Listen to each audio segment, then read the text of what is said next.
Hello, everybody. Welcome to Spiritual Enrichment at Winnetka Congregational Church. We're very happy that you've joined us today. We have the first part of a four-part series I'll explain in a moment.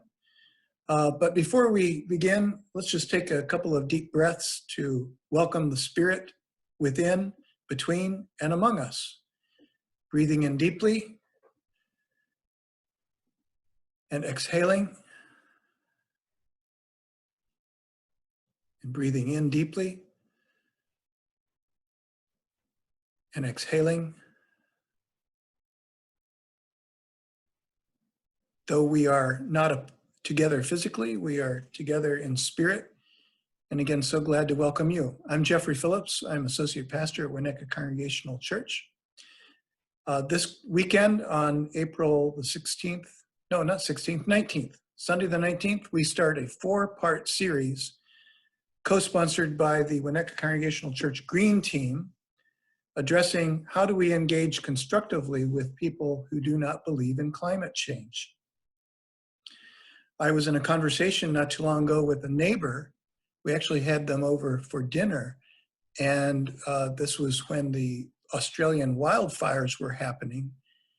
And I think the view most people at that time had, and I thought everybody, was that this has something to do with climate change. And our neighbor piped up and said, oh no, somebody set those fires. It's been proven, and it had nothing to do with climate change. This whole climate change thing is overblown. It may not exist at all. And they were a guest in our home, so I just received this comment. And I noted, though, inside myself that it's clear that we don't all have the same views about this. And he made another comment that evening about that subject, not about the Australian wildfires, but about how only a few people really have the truth on this topic. And by a few people, he was including himself and probably excluding me. I did a little research just before this session and saw real quickly that 69% of Americans think global warming is happening, and that would mean 31% don't. 66% would claim that global warming is a serious problem or even a crisis. However, only 44% of Americans claim that human activity is a major contributor. So that would mean a majority of people have some question about the role of human beings in climate change, even if they believe in climate change. 48% of Americans believe there is significant disagreement among experts on this topic, when in fact, it's my understanding there really is not a lot of disagreement among experts, but some people think there are. So what this means is we will encounter people in our everyday lives, in our church, in our community, in our body politic, who have differing views on something that we think should be a settled matter.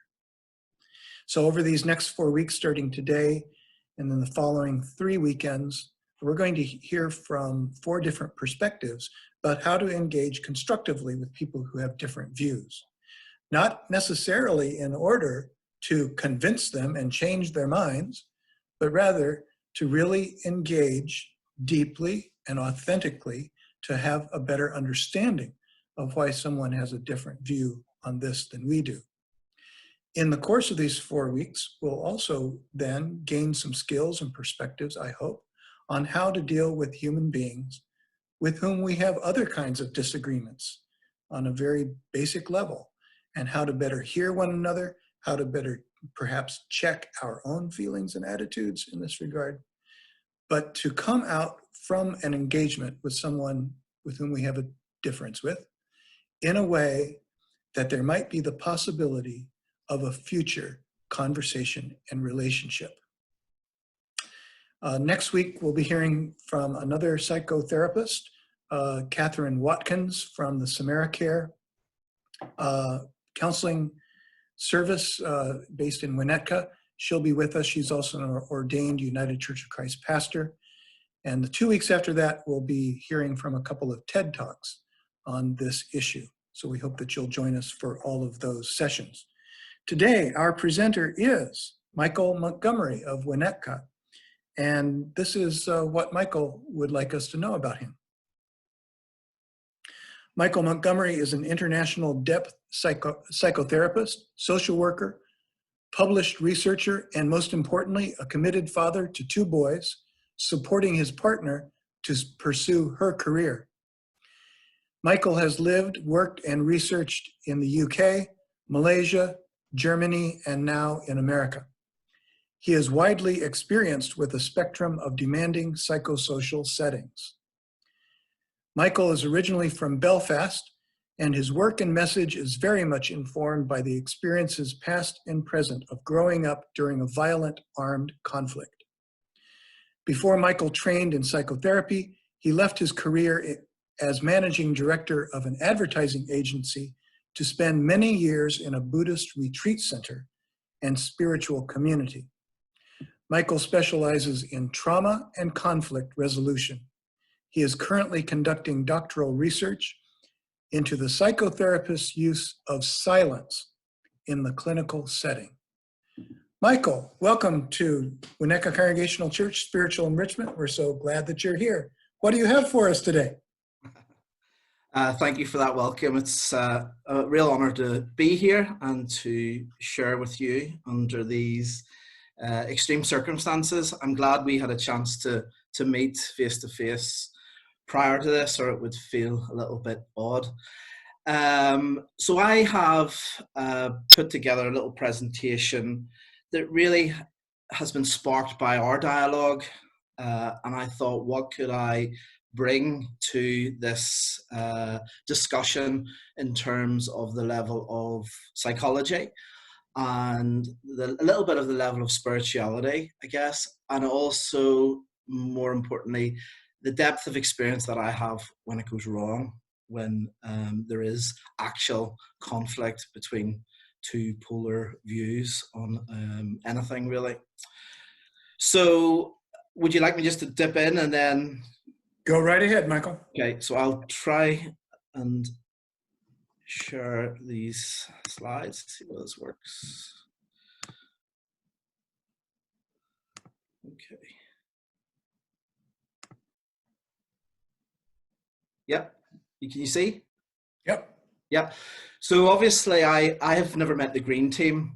So I'm a hello to the green team. And I don't know who you are, but I've heard great things about you. So I thought, where do I start? Well, as you can tell, I'm from Belfast. And when I first came to America, I remember standing in the queue to Starbucks and also the grocery store on occasion when the weather was very bad.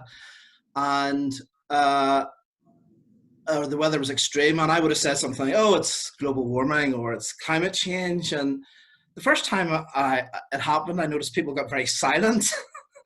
And the next time it happened, I saw people were sort of shuffling uncomfortably, and I didn't understand what was the issue, because I find people in the Midwest really friendly, very like Ireland. And I realized that this phrase was contentious.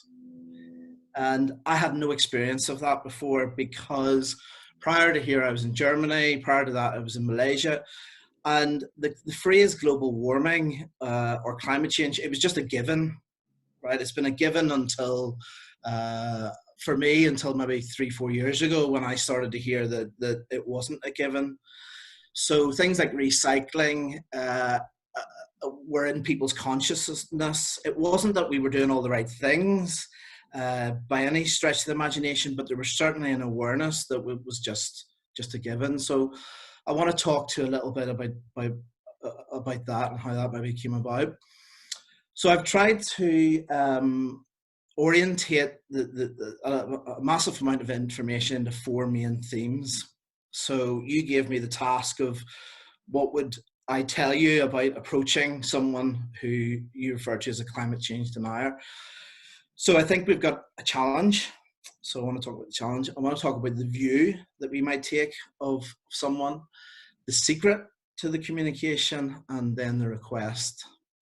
So those are the 4 themes. So please feel free to stop me along the way as we get going. So the challenge as I see it is the context, right? I think that the buzzword for the moment is unprecedented times. So I'm not even talking about COVID, I'm talking about pre-COVID. There was an extreme challenge in this discussion. And I think the first aspect of that is the concept of truth decay. So that phrase was researched by the Rand Corporation, which has a history of its own, but they did quite a comprehensive document in terms of what does that mean? What do we mean when we say truth decay? And it's not the first time in American history this has happened. If you think back to the 60s, 70s, civil rights, social unrest, Vietnam War, there was a similar context that was happening in terms of what is truth, what are facts. So they identified 4 core trends that relate to truth decay. The first one is an increasing disagreement about facts and data. And I would add to that an increasing disagreement about the interpretation of facts and data. A declining trust, an erosion in respected sources, an increasing relative volume of opinion over fact. Yeah, so we see this sort of definitely on the increase. A blurring of the line between what is excuse me, what is opinion and what is fact. So those are 4 trends, and the 4 core agitators contributing to those trends, I guess, would be the obvious ones of the political actors and the government, foreign agents, if we look at the disinformation that's flooded through on the internet, the media, of course, and also they cite academia and research organizations themselves, which I'll talk to you a little bit about. But there are consequences to that. There is an erosion of civil discourse. There is a political paralysis. There is alienation and disengagement, and there is a degree of uncertainty for people. I need to keep supping my tea because that keeps my from going dry. So please excuse me for that. No problem. So we've got truth decay, and then we have tribalism. And I am an absolute expert on tribalism because I grew up in a tribal society with an armed conflict that raged for many, many years. I was born into it. So I was born in 1970. So I actually didn't know anything other than that until the first ceasefire in 95. So Donald Trump, if you read this quote, don't just get involved. Fight for your seat at the table. Better yet, fight for a seat at the head of the table. What would be your visceral response to that, Jeffrey?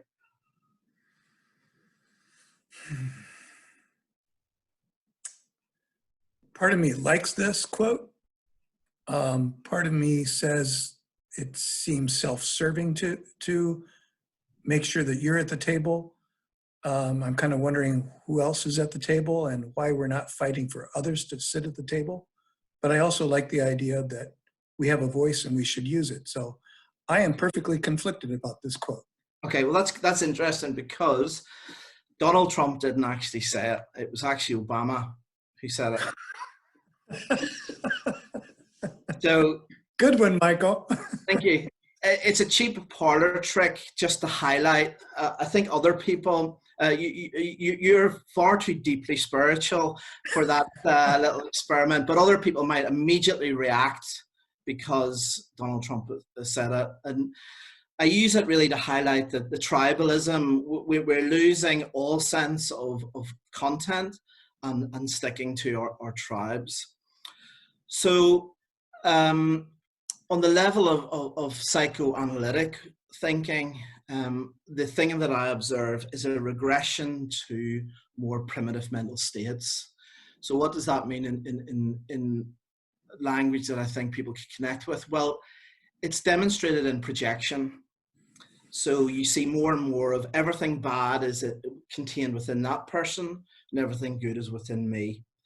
And the mature adult really projects less. So children project black and white is much more, fairy tales, good and bad, evil. It's much more binary. But Woodman says the mark of human maturity is the capacity to withdraw projections. So there's something about where we are psychologically and how we are relating to each other.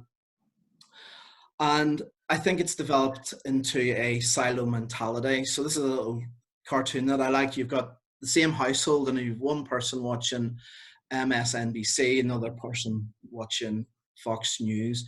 And of course, these news organizations profit from division. Let's make no mistake about it. And a lot of the time they are producing pseudo events, but there is research on the impact, the sparking of emotion when people are exposed to these news stations, and conversely, the impact when they have a reduction. So I always recommend if you want to reduce your anxiety, reduce your news input. It's nearly instantaneous, but there is a polarization of information.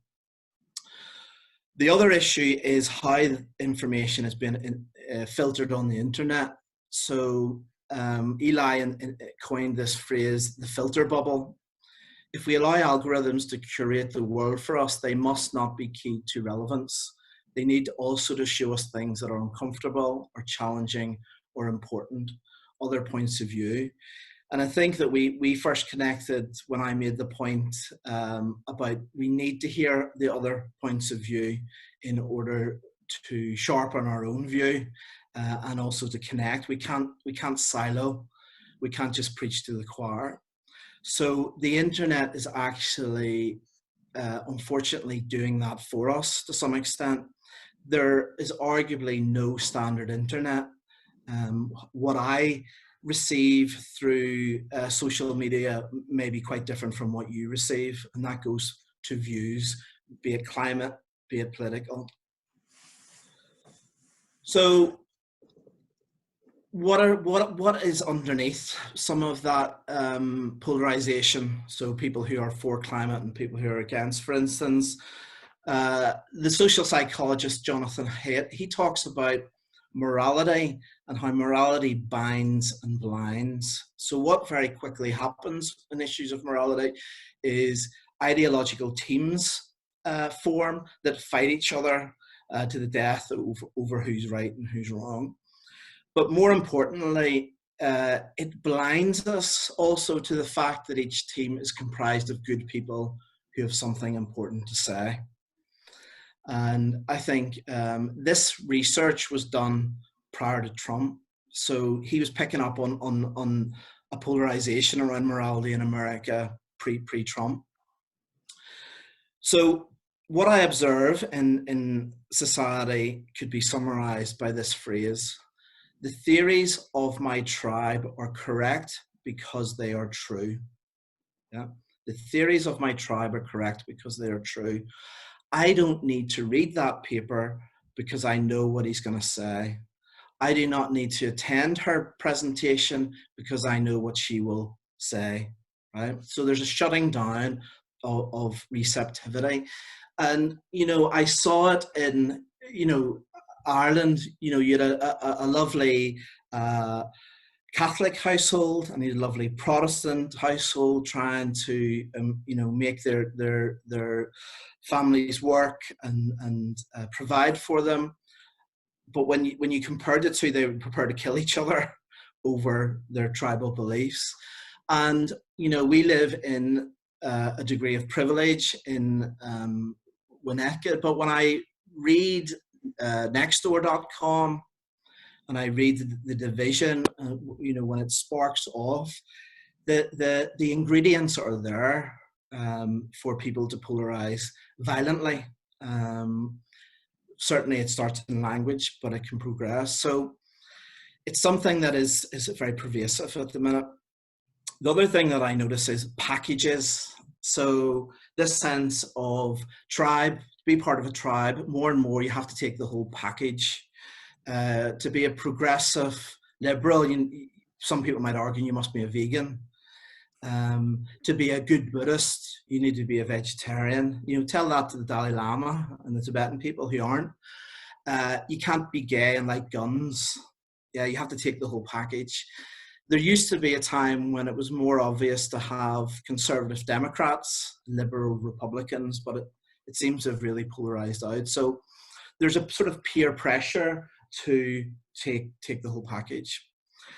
So these are all ingredients that I think lead to the context. So when we come to climate change, we get to the feet of science, and I don't know how widely she was exposed here, but Greta Thunberg, excuse me, was huge in Europe. Yeah, she's gotten quite a lot of press coverage in the US too. Okay. Yeah. So she said to Congress, listen to the scientists when it comes to climate change. But in this context, that is problematic. And the reason it is problematic is because of what's happening to the whole concept of science. The first thing I think in climate change that I observe is there's mixed messages, right? There's confusion. And I relate it back to when to the case study of cigarettes. So basically the cigarettes companies put out enough PR to confuse people. Were cigarettes actually deadly or not? And people smoked way longer than the science would have indicated they should. And part of that was the politicalization of science, the economy of science in terms of who benefits.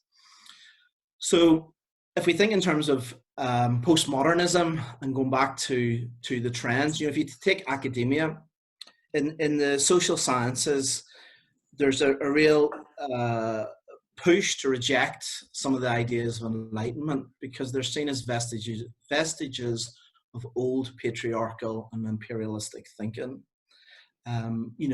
Eurocentric white men who make up. So there's that level of thinking. You have hashtag science must fall versus hashtag march for science.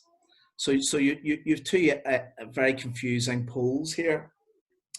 In these times, your Bible is your Bible. For me, the Bible since I was a kid in these matters is the novel 1984. And curiously, in that novel, there is no word for science. So it's the party.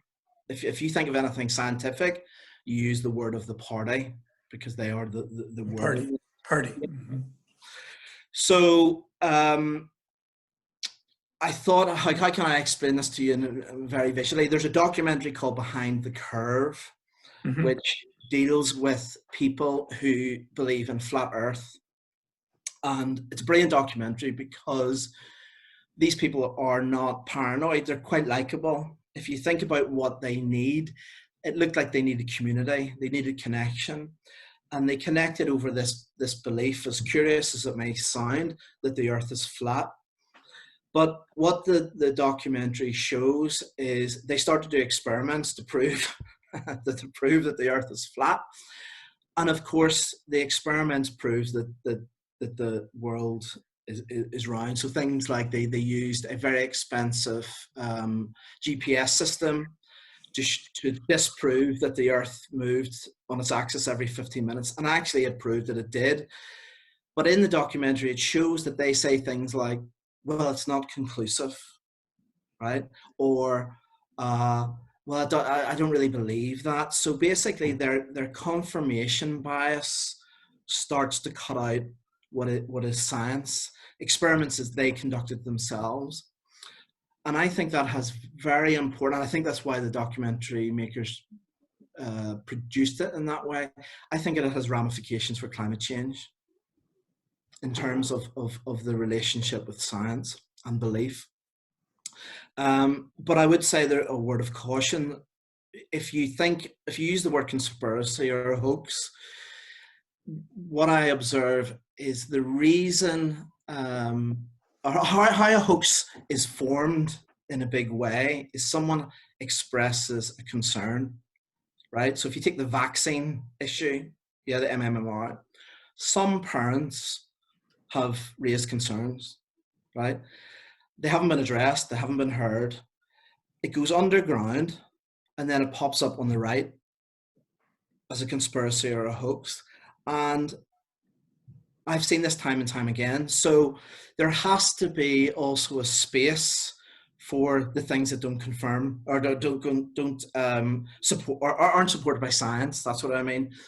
Emotional experience or the experience of a parent, or they need to be heard before you can move into that realm. So there's also an appeal in the times of uncertainty to hold on to a belief that meets the need for certainty, and that's the other thing to think about in some of these hoaxes or ideas. So science as a concept is under threat when it comes to climate change, I think.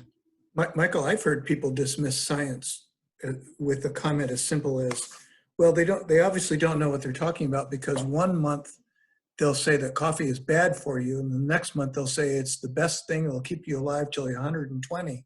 Yeah. Or the same thing with jogging or something like that. And of course, there's so much that goes unexamined. Yeah. With a comment like that, nonetheless, some people might just dismiss anything they hear from science because of a perception that it's unreliable because their favorite habit was once challenged. Yeah, absolutely. So I guess my point in that is, I think there is some truth that there are articles that coffee is good for you, and then articles following week, it's bad for you. It's how that information then is extrapolated to mean that all science is bad. Do you see what I mean? So I would say you don't want to discount someone's experience of being manipulated through PR agencies and advertising agencies and the like. In the same way, the cigarettes case study of why people continue to smoke, it was because they were confused. So all that being said, just move you over here. Maxwell said, the world doesn't accommodate our beliefs. So believing that global warming is a hoax will not keep the earth from warming. So there's a reality behind all the dialogue and debate, and one that I think you want to address by dialogue and engaging with other people with different views.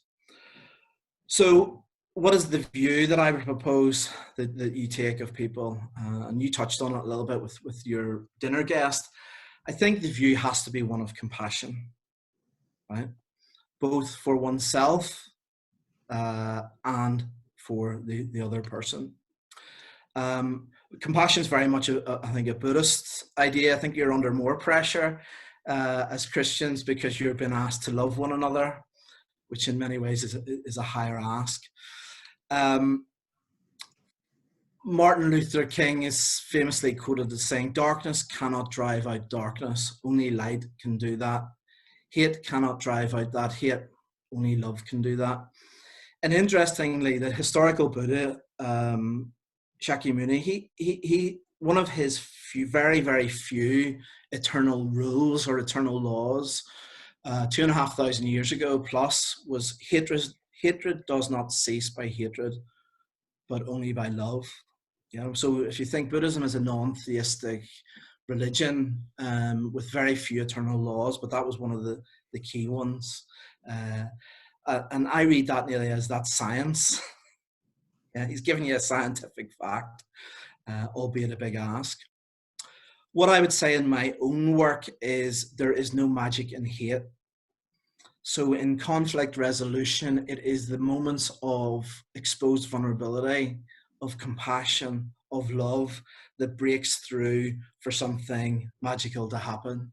And when I say magic, I mean a connection on a deeper level, a reduction in the conflict. And when working with two people or two organizations that are in conflict, or a couple even, they might say, why me? Why am I the one who has to show compassion or make the first move?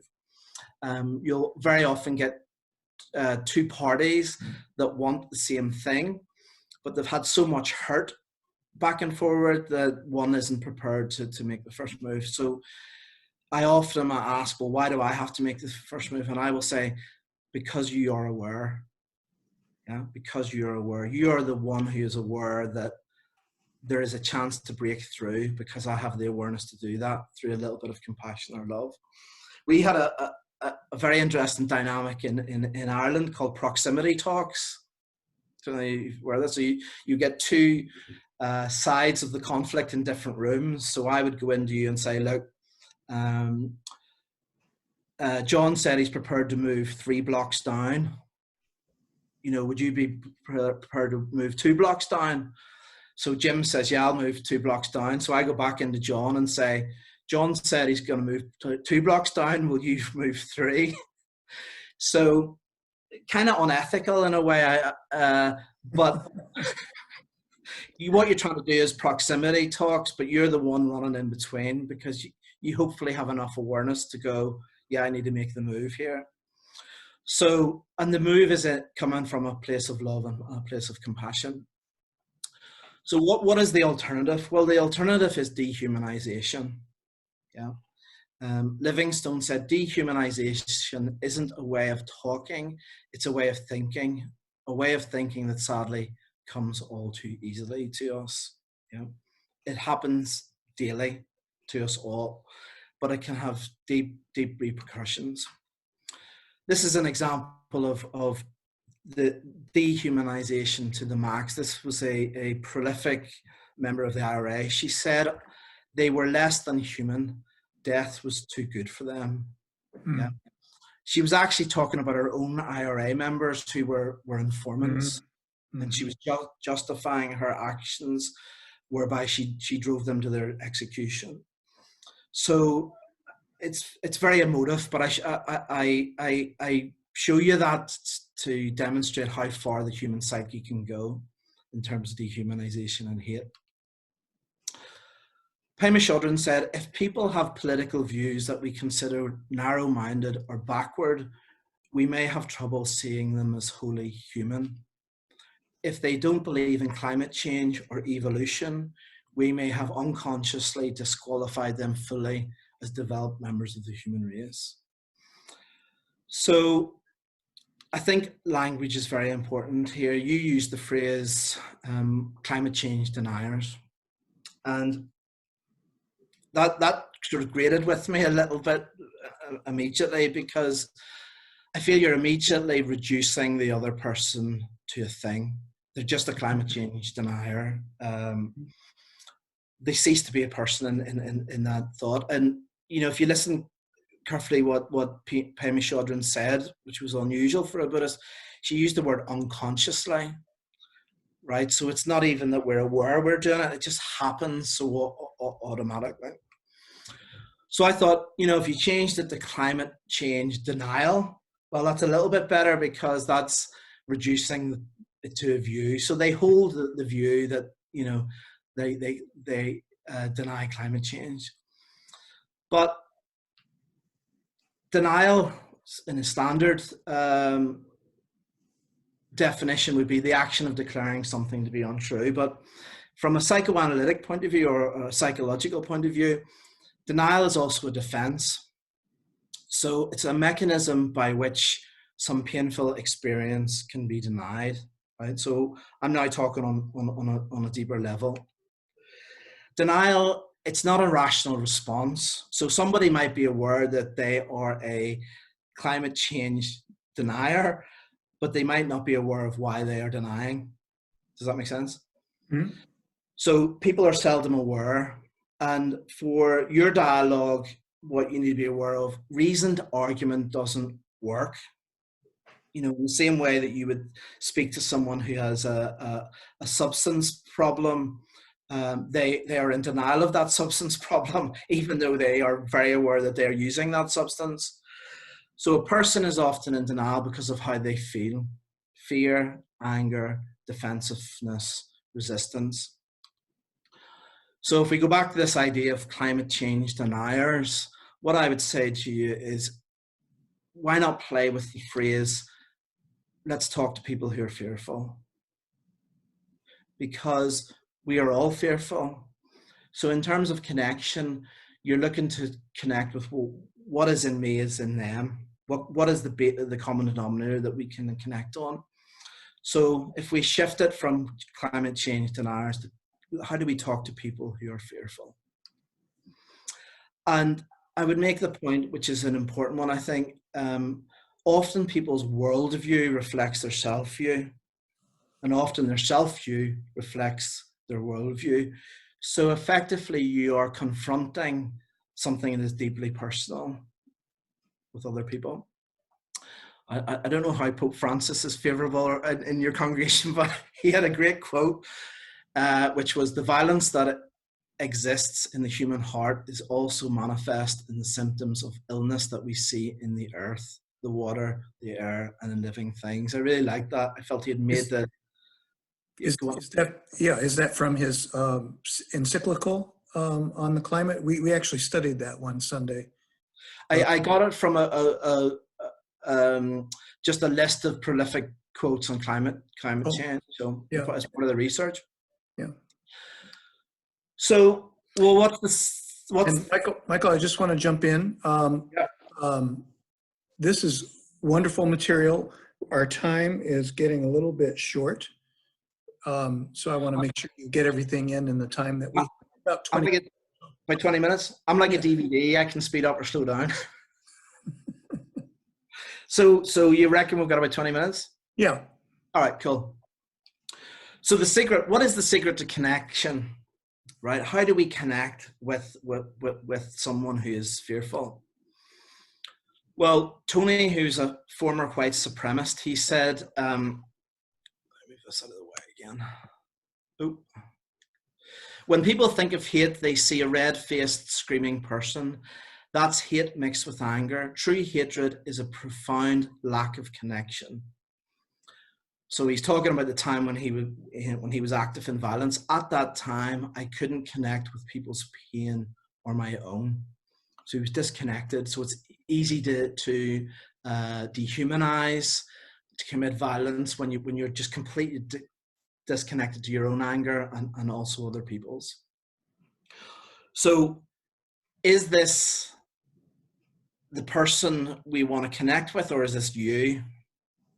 Yeah. So is it, are we the ones who are fearful, or are we trying to connect with someone in this position?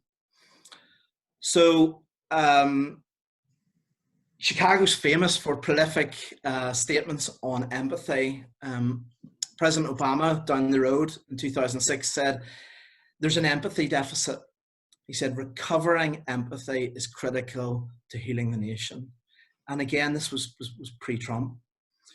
The other two people who are prolific were Carl Rogers and also Heinz Kohut, who both had an influence, but quite different views of what empathy is. In the realm of nonviolent communication, empathy would be viewed as something that allows us to re-perceive our world in a new way and move forward.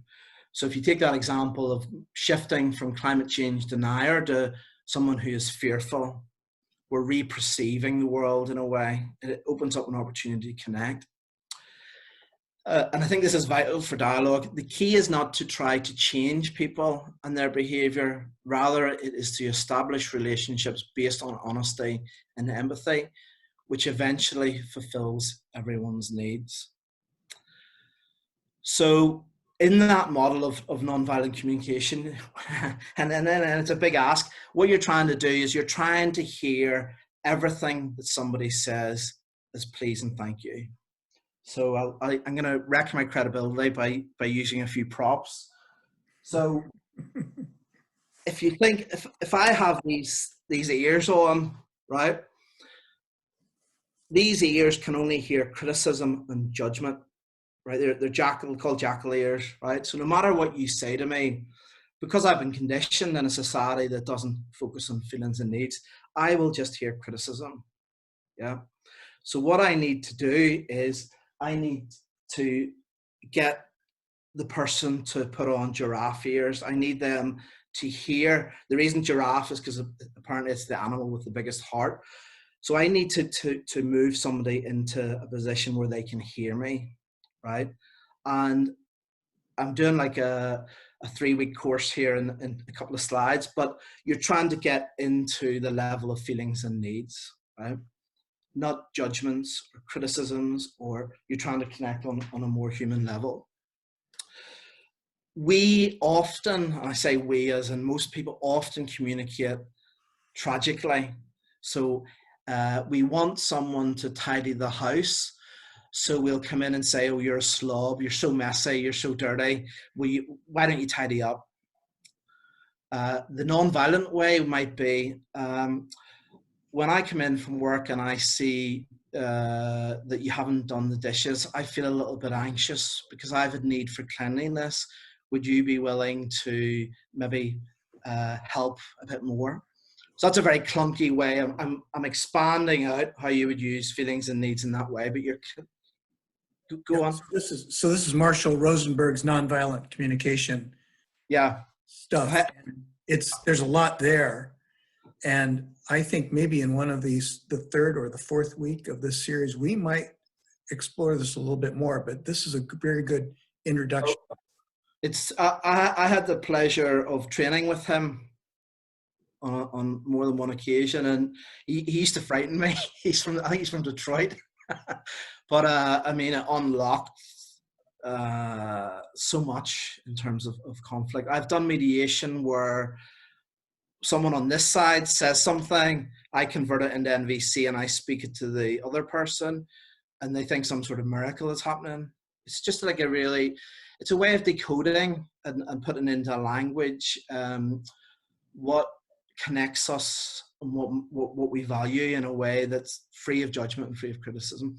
It's a very, very simple model, but it's very hard to put in practice. Mm-hmm. Often when I do a session on NVC, I'm horrified by how judgmental and critical I am for about a week afterwards.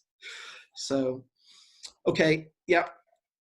So if you return to people who are fearful, the people we've rebranded, what are they fearful of? Well, they can be fearful of change, fearful of death, fearful of giving up comfort, fearful of loss of income, fearful of being wrong in the argument, fearful of you being right. So in that moment of interaction and dialogue, these are all the different things that could be going on. There's also certainty, believing that climate change is a hoax gives a degree of comfort and certainty. I don't have to worry about all these changes. I can just, excuse me, stick to this belief. I alluded to the fact that if from here to Malaysia and back, if I did a workshop and I said, name me some needs, human needs, I'd be lucky if I got 5 out of each person, max. I feel happy, I feel sad, but there's an absolute spectrum of needs within a person's experience. And part of NVC is becoming needs literate, feelings and needs literate really, but getting into the deeper meaning and connection. What I noticed when I first experienced NVC was when you guess someone's need, they'll correct you. So if you say, are you feeling angry because, it gets close enough for them to go, no, I'm feeling because, and you unlock it. But we literally need to become literate in our own needs and in other people's. And in the learning of it, it can be a bit clunky because that's not how we're used to communicating. So the request, as I saw it, was really for communication. That's the most I think you can ask of another person, to be able to connect and to be able to communicate. So I have a few pointers on that. Before you speak to another person, you must connect with the compassion and love. And I would say the inner secret of NVC is you need to connect with the compassion and love for yourself, right? And the way to do that, the reason I can sit with someone and hear them and be with them if they've done horrendous things is I give myself self-empathy. I connect with the anger or horror I might feel in what they have done. I give a place for that. I honor that. So in the same way, before I get into dialogue with somebody who enrages me because they believe in some crazy hoax, I need to connect with myself. I need to give myself that help, self-empathy. I'm trying to clear the space. Some people would say,